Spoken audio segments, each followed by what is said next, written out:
और मैं इतना आपसे निवेदन करना चाहती हूं कि आपके पास क्या दुर्बलता है, क्या दुर्बलता, आपकी दुर्बलता।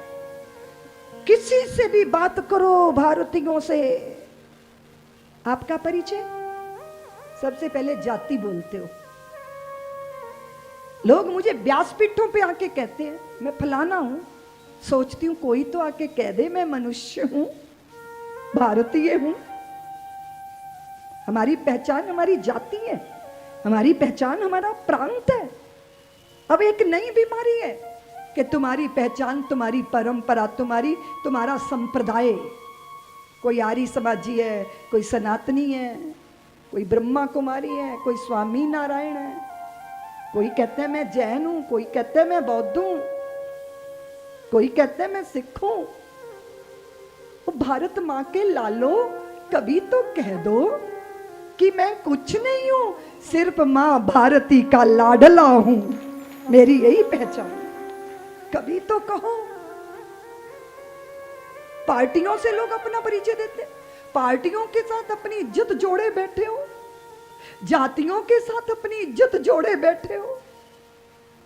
मैं जिनकी शरण में आई ना देवियों, मेरे गुरुदेव, उनके गुरुदेव, दादा गुरुदेव मेरे, किस जमाने की बात मैं कर रही हूं।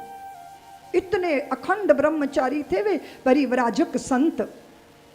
उन दिनों में आज से 80, 90, 100 साल पहले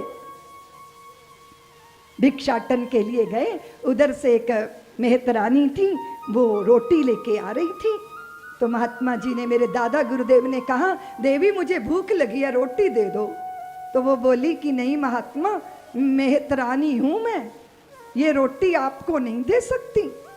तो मेरे दादा गुरुदेव बोले, किसके घर से लाई हो? तो वो बोली, ब्राह्मणी के घर से लाई हूं। तो मेरे दादा गुरुदेव ने कहा, तब तो ये ब्राह्मणी की रोटी हो गई ना। बोले नहीं, अब मेरा हाथ लग गया इसलिए मेहतरानी की हो गई। तो मेरे दादा गुरुदेव बोले, मेरे हाथ में दे दे, फिर सन्यासी की हो जाएगी। इतनी औदारता हमें चाहिए।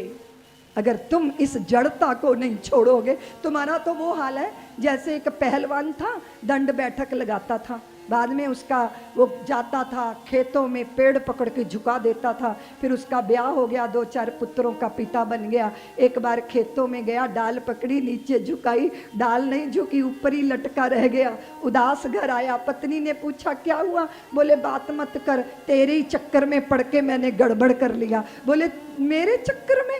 क्यों? बोले कुआरा था तो पेड़ की डाल झुका देता था, अभी तो ऊपर ही लटका रह गया। पत्नी बोली अकेले क्यों गए थे? सारे पुत्र लेके जाओ ना। अब चला पहलवान पुत्रों को लेके, डाल पकड़ के जैसे ही झटका मारा, वो डाल नहीं पूरा पेड़ झुक के जमीन पर आ गया। पत्नी बोली पहलवान जी आपकी ताकत कहीं चली नहीं गई थी, आपके 4-5 बेटों में बट गई थी। तो भारतीयों आपकी भी ताकत कहीं चली नहीं गई है, आपकी ये पार्टियों और जातियों में बट गई है। मुट्ठी की तरह बंधो, मुट्ठी की तरह।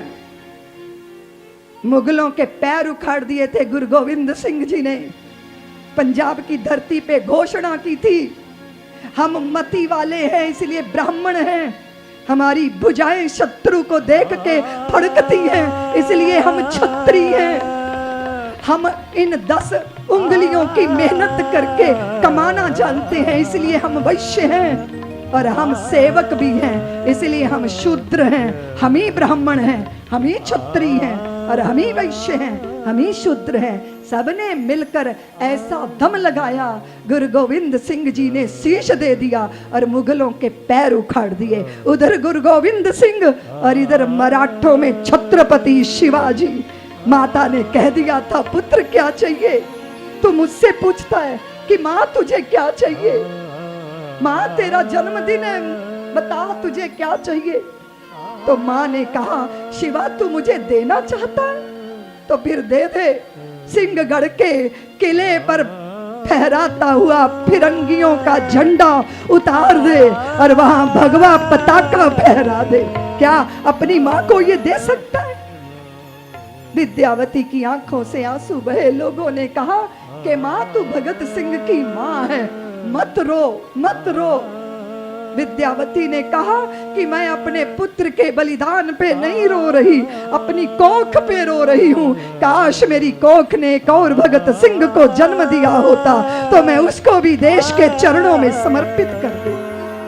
इस समर्पणों से आजादी मिली है हमको, समर्पणों से।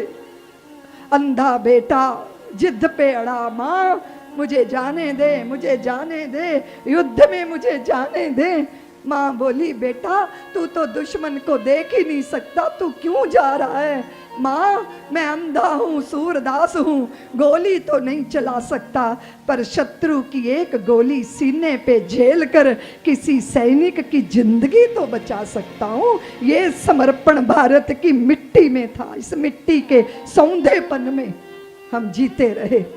और तुम्हारी संतानें सुपरस्टारों को जानती हैं। मैं क्रिकेट विरोधी नहीं हूँ, ठक ठक ठक गेंद पे बल्ले मारते रहना अच्छा सबको लगता है, लेकिन असली सुपरस्टार वो हैं जो भारत की सीमा पर सीना ताने खड़े हैं और शत्रु की हर कोशिश को नाकाम करते हैं। इसलिए मैं उन शहीदों को आज इस व्यासपीठ से अपनी श्रद्धांजलि देना चाहती हूँ।